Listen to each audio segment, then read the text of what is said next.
आदिगुरुवे नमः। जुगादिगुरुवे नमः। सतगुरुवे नमः। श्री गुरुदेवी नमः। गुरु ब्रह्मा गुरुर्विष्णु गुरुदेवो महेश्वरा गुरु साक्षात् परब्रह्म तस्मै श्री गुरुवे नमः। आज हम अष्टावक्र गीता का तीसरा अध्याय शुरू करने जा रहे हैं। तीसरे अध्याय में अष्टावक्र जी द्वारा राजा जनक के आत्मज्ञान की परीक्षा। ये जो चैप्टर है, ये अध्याय जो है, ये बड़ा इंटरेस्टिंग है।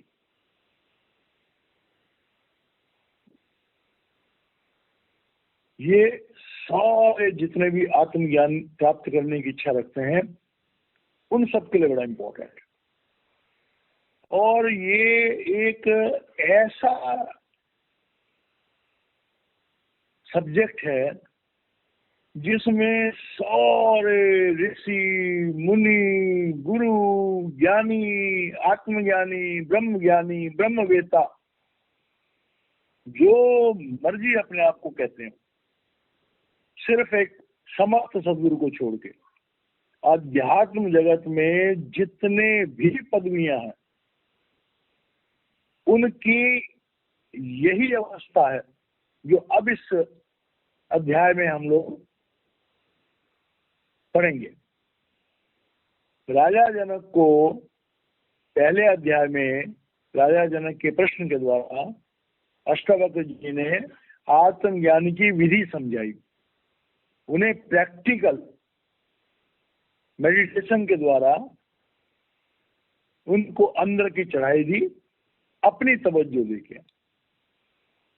दूसरे चैप्टर में राजा जनक को आत्मज्ञान की अनुभूति उस समाधि की अवस्था में जो जो हुई उन्होंने उसका वर्णन किया। अब सवाल ये पैदा होता है कि आत्मज्ञान की अनुभूति राजा जनक को समाधि में हुई। समाधि कितने घंटे की थी इसका शास्त्रों में कोई जिक्र नहीं है। वो 1 घंटे की हो सकती है, 10 घंटे की हो सकती है, 10 दिन की भी हो सकती है। तो जब समाधि से वो नीचे उतरे उन्होंने बयान किया। अब सवाल ये पैदा होता है कि जब समाधि से हम उठते हैं, हर भाई बहन सुबह मेडिटेशन करता है, पूजा पाठ करता है, तो जितनी देर तो हम मेडिटेशन करते हैं या पूजा पाठ करते हैं हमारा मन एकाग्र रहता है, हमारी आत्म जागृति रहती है, हमें प्रभु की याद रहती है, हमारी इंद्रियां शिथिल होती हैं, हमारा मन शांत होता है, बड़ा मजा आता है। अब माना हम 1 घंटा 2 घंटा 3 घंटा 4 घंटा जो जिसका नियम है उस पूजा पाठ से उस मेडिटेशन से उठ गए। अब मेडिटेशन से उठने के बाद हमारी आत्मा जो आज्ञा चक्र पर केंद्रित हो जाती है मेडिटेशन के टाइम पे, वो नीचे आ गई शरीर में। अब जब नीचे आई तो कंठ चक्र पे अहंकार है, हृदय चक्र पे मोह है, नाभि चक्र पे क्रोध है, इंद्रिय चक्र पे काम है और मूल चक्र पे लोभ है।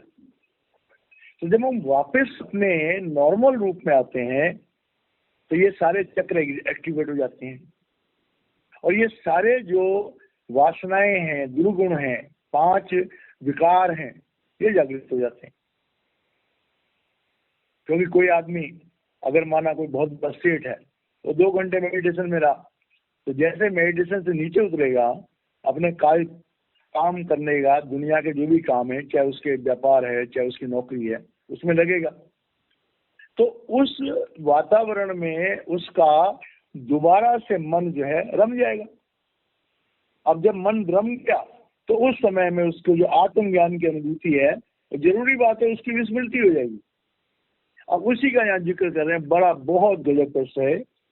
ये पहला सूत्र है, अष्टावक्र उवाच। अब अष्टावक्र जी कह रहे हैं, अविनाशिनम आत्मानम एकम विज्ञाय तत्वतः तब आत्मज्ञस्य धीरस्य कथम अर्थार्जने रतिः।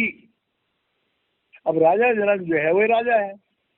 अब राजा है तो भाई उसका लंबा चौड़ा साम्राज्य, नौकर चाकर है, बहुत सारे काम है जिनमें धन भी इन्वॉल्व है।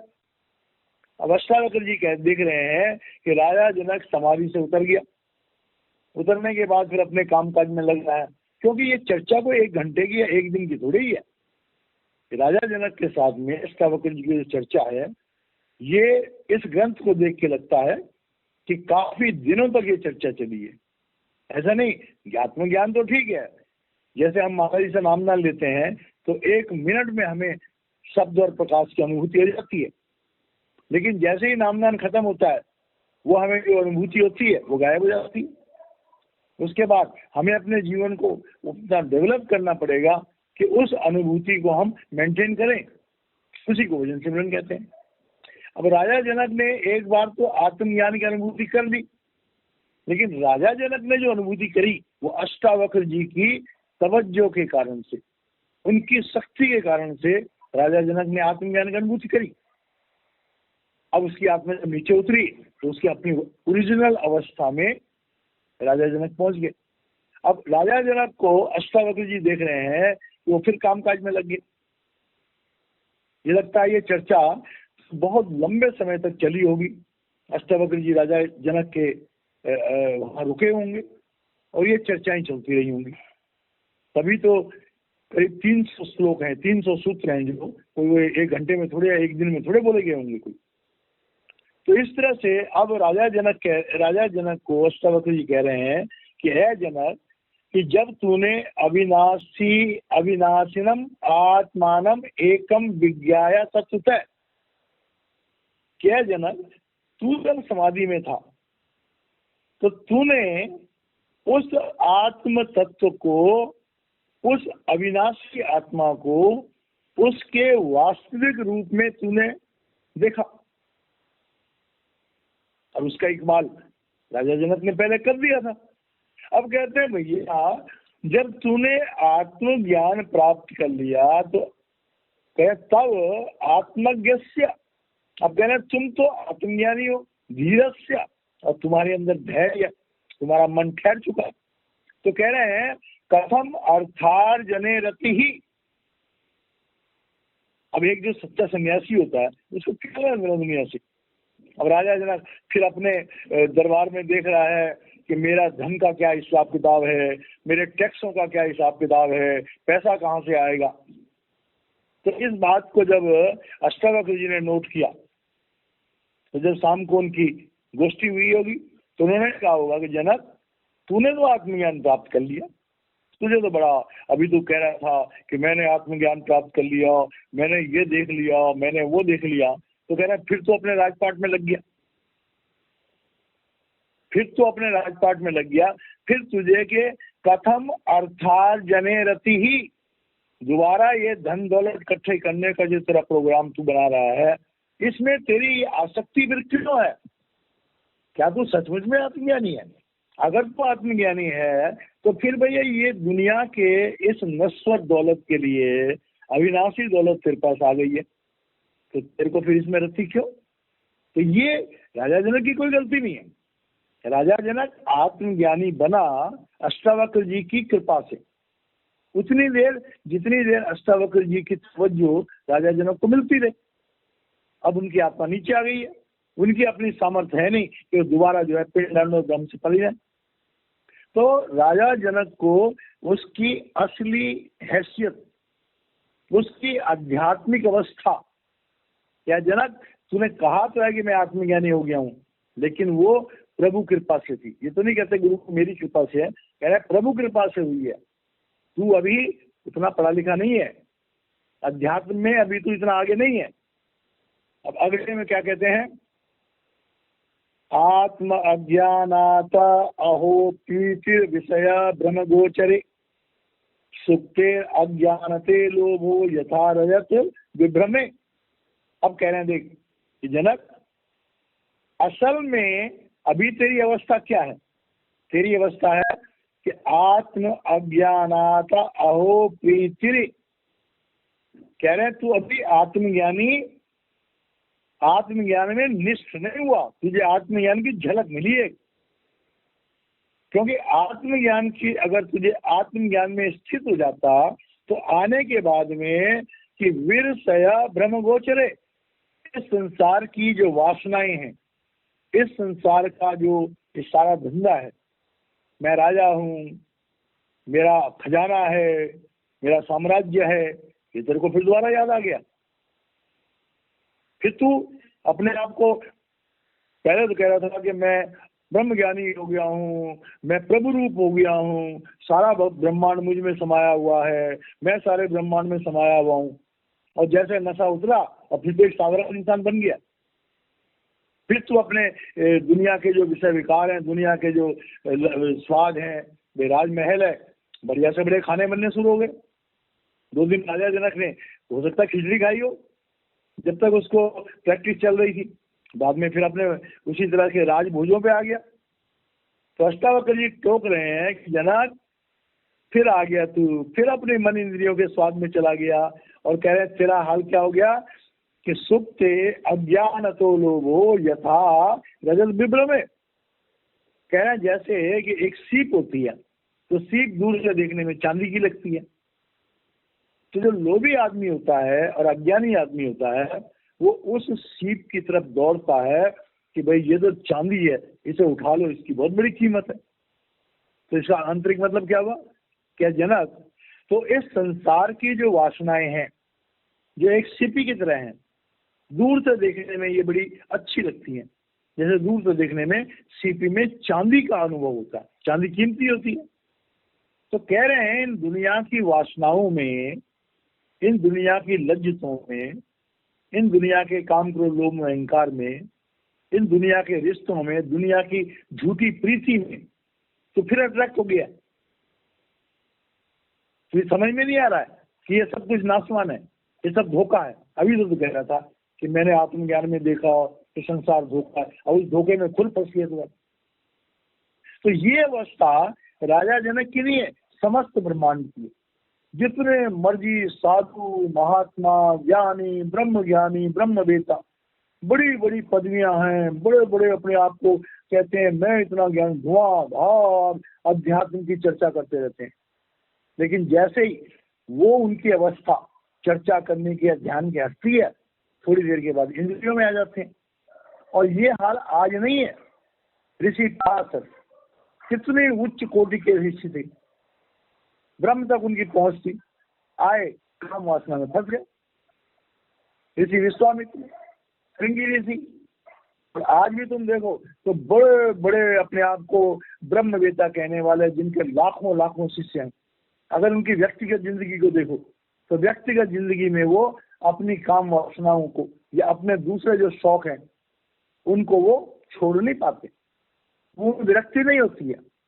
कृपाल सिंह महाराज जी कहा करते थे कि कंचन और कामिनी से विरक्ति किसी विरले महात्मा को होगी। गृहस्थी तो कंचन और कामिनी से विरक्ति कर ही नहीं सकता, लेकिन महात्मा भी जो अपने आप को कहते हैं उनमें से कोई विरला महात्मा होगा कि जो कंचन और कामिनी से जिसको पूर्ण विरक्ति होगी। तो ये बात जो है जनक को उसका आईना दिखा रहे हैं अष्टावक्र जी कि तेरा आत्मज्ञान जो है, जैसे तू समाधि से नीचे उतरा है तो तेरा जो है वो आत्मज्ञान छू हो गया। अब यहाँ पर लोभ इसलिए कह रहे हैं कि भाई लोभ जो है सबसे नीचे का मूल चक्र में लोभ है। तो मतलब आत्मा तेरी जो है वो आज्ञा चक्र से लेकर के और दोबारा नीचे मूल चक्र तक आ गई है। अब और आगे कह रहे हैं विश्वम स्फुरति यत्वेदं तरंगा इव सागरे सो अहम अस्मि इति विज्ञाय किम दीना इव धावसी।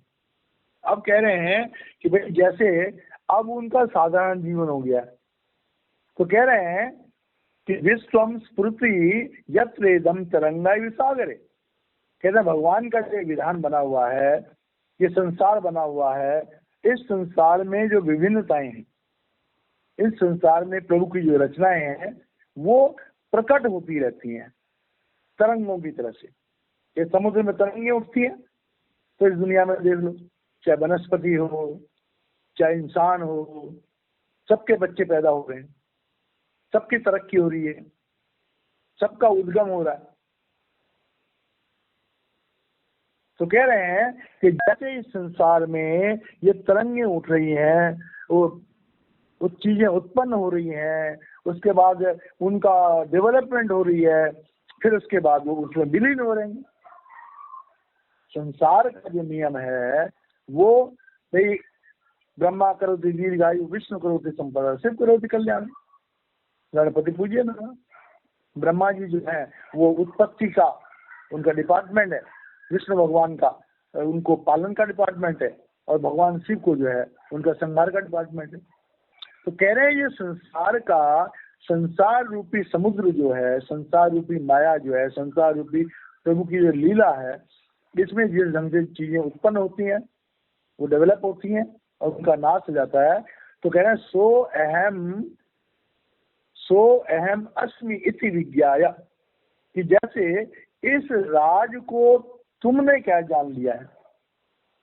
दृष्टा बन करके जब आत्मज्ञान की अवस्था आती है तो दृष्टा बन करके हमारी आत्मा, हमारे मन, हमारे इस मन और इंद्रियों के जगत में जो वासनाओं की तरंगें उठती हैं, कह रहे हैं कि ये तुमने जान लिया।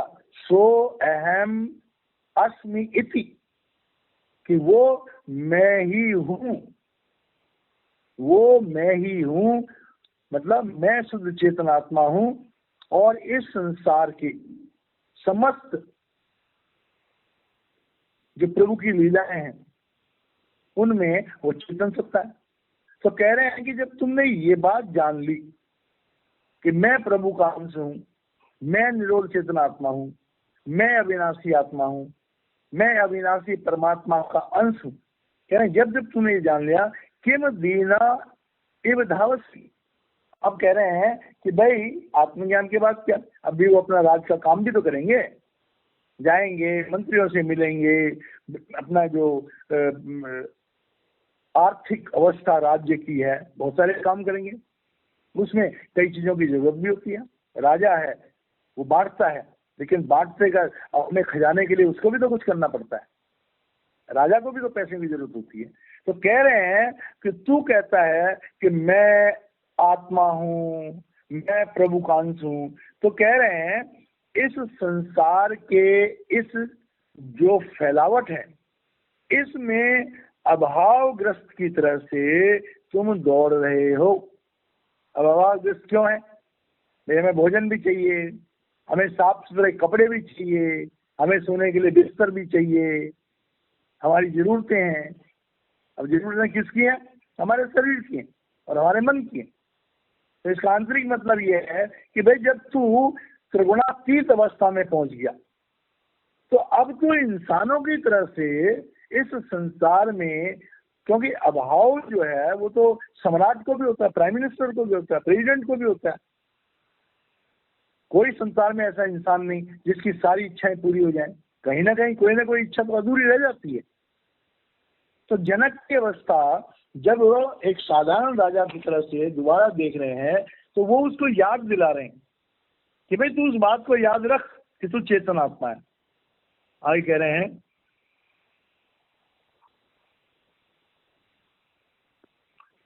कि श्रुत्वा अपि शुद्ध चैतन्यम आत्मानम इति सुंदरम। अब ये बात जो बड़ी समझने वाली है। श्रुत्वा अपि शुद्ध चैतन्य आत्मानम इति सुंदरम उपस्थे अत्यंत संतप्तो मालिन्यम अधिगच्छति। अब कह रहे हैं इसका इस मतलब को हमें बहुत गहराई से समझना होगा कि श्रुत्वा अपि शुद्ध चैतन्यम आत्मानम इति सुंदरम। अब अष्टावक्र जी तो उस समय जब राजा जनक से बात कर रहे हैं तो उस समय भी आत्मज्ञान की अवस्था में है। वो तो जैसे महापुरुष होते हैं, तो महापुरुषों को तुम देखो, वो बात करते हैं तो भी उनकी आत्मा आज्ञा चक्र से ऊपर रहती है। अब यहाँ पर अवस्था क्या है, अष्टावक्र जी की आत्मा तो त्रिगुणातीत अवस्था में आंखें खोल के भी, तो कहते हैं श्रुत्वा अपि शुद्ध चैतन्यम चैतन्यम आत्मानम इति सुंदरम। भाई जब तुमने प्रब्रह्म के देश में जाकर के अपनी आंखों से देखा कि तुम्हारा चैतन्य रूप, तुम्हारा आत्म रूप जो है वो कितना सुंदर है, कितना अट्रैक्टिव है। और श्रुत्वा, अब श्रुत्वा का यहाँ आंतरिक मतलब है कि वहां जाकर के सार शब्द, रूहानियत में 3 अवस्था होती है, ब्रह्म तक अनाहत शब्द, ब्रह्म से लेके प्रब्रह्म के देश में सार शब्द, और सचखंड में सत शब्द। तो यहाँ श्रुत्वा का मतलब कह रहे हैं कि सुन करके। श्रुत्वा का मतलब बाहर की आवाज नहीं, श्रुत्वा का मतलब कि तुम्हारी आत्मा अंदर में सार शब्द से जुड़ गई थी जब तुम ब्रह्म के देश में थे, और वहां पर जाकर के जो आत्मा है उसका प्रकाश और शब्द रूप एक साथ रहते हैं, उसमें प्रकाश भी होता है और उसमें शब्द भी होता है। तो कह रहे हैं इतनी सुंदर आत्मा को देख करके, अपने चैतन्य रूप को देख करके तुमने सार शब्द में समय बिताया। कह रहे हैं ऐसा करने के बाद भी उपस्थे अत्यंतम संसक्तो मालिन्यम अधिगच्छति। अब तुम जब वापस आए हो तो तुम्हारे आसपास अब राजा है, राजा की रानियां भी होती हैं, अंदर का सौंदर्य भी होता है, वासनाओं की आसक्ति भी होती है। तो कह रहे हैं जनक, अब दोबारा से आकर के तूने जब तेरी आत्मज्ञान की अवस्था खत्म हुई तो तू दोबारा से जो है ये तेरे आसपास रहने वाले जो लोग हैं, जो सुंदरताएं हैं, जो आसक्तियां हैं, क्योंकि राजाओं के पास तो बड़ी सुंदर से सुंदर स्त्रियां होती हैं, तो कह रहे हैं तेरे आसपास का जो वातावरण है जिसमें दोबारा से काम, क्रोध, लोभ, अहंकार की उत्पत्ति होती है, कह रहा है फिर तेरी आसक्ति इस तरफ हो गई, मालिन्य अधिगच्छति, तो भूल गया अपने आत्मज्ञान को।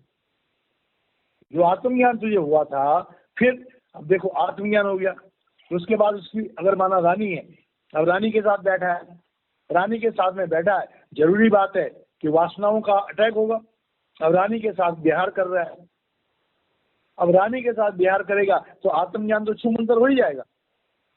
भाई एक पुरुष जब स्त्री से मिलता है तो उसकी आत्मा इंद्रिय चक्र तक नीचे गिर जाती है, तो गया काम से।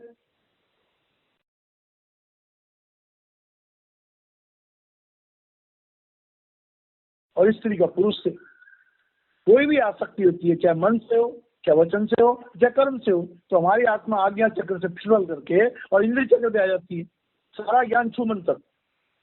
इसीलिए बड़े बड़े ऋषि मुनियों का ज्ञान छूमंतर 2 मिनट में हो जाता है, उनका बेड़ा गर्क हो जाता है।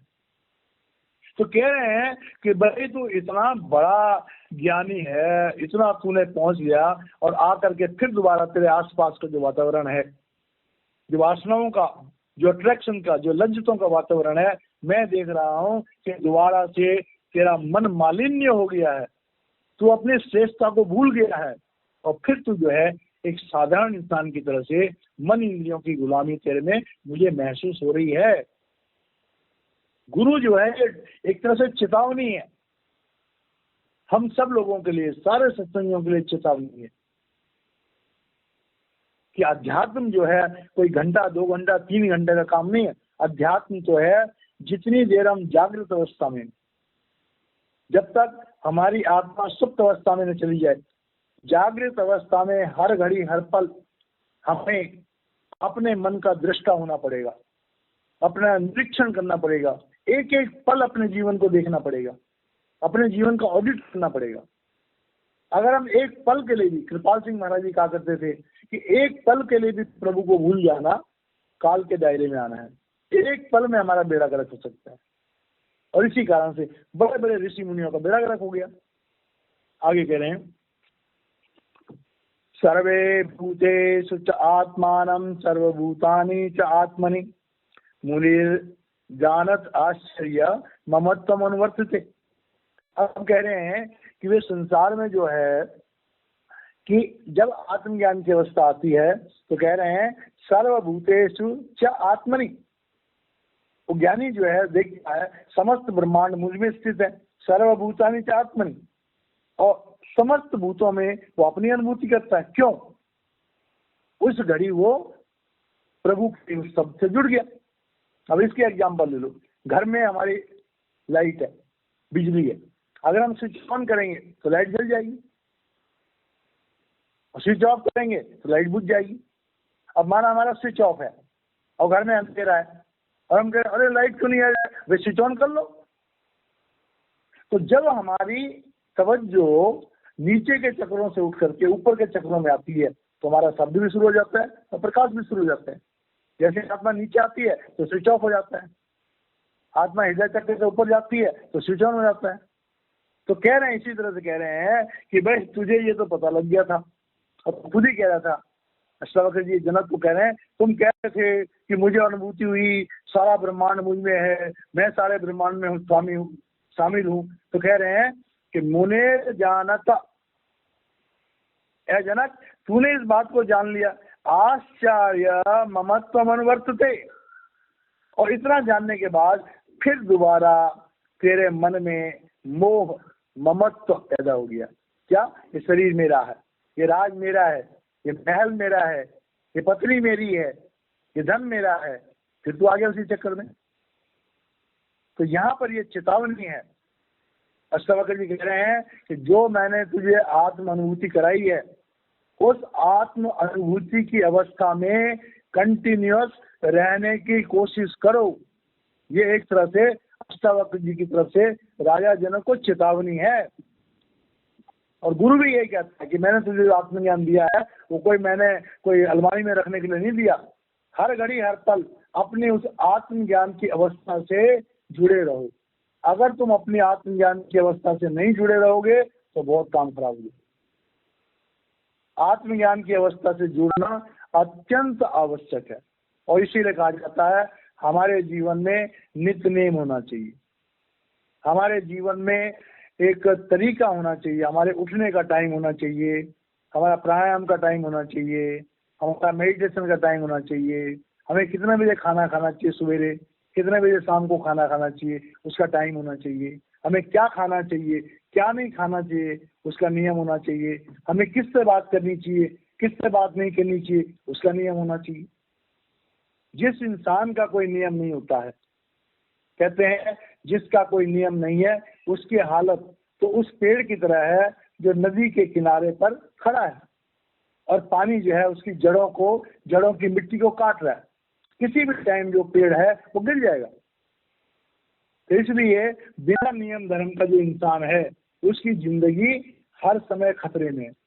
कोई पता नहीं कि कब उसके ऊपर जो है उसके इंद्रियों का अटैक हो जाए और कब उसकी कमाई जो है वो छिन जाए, कब उसका सारा करा धरा जो है वो मिट्टी में मिल जाए। इसीलिए हमारे जीवन में एक जिंदा गुरु होना चाहिए, क्योंकि जो महापुरुष इस दुनिया में नहीं है उनके साहित्यों को पढ़कर हम प्रेरणा ले सकते हैं, लेकिन टाइम टू टाइम हमें चेताने वाला, हमें गाइड करने वाला, हमारा मार्गदर्शन करने वाला समय के अनुसार, अब द्वापर युग में जो ग्रंथ लिखे गए आज के समय में उसकी व्याख्या करते समय मौजूदा हालातों को सामने रखना पड़ता है।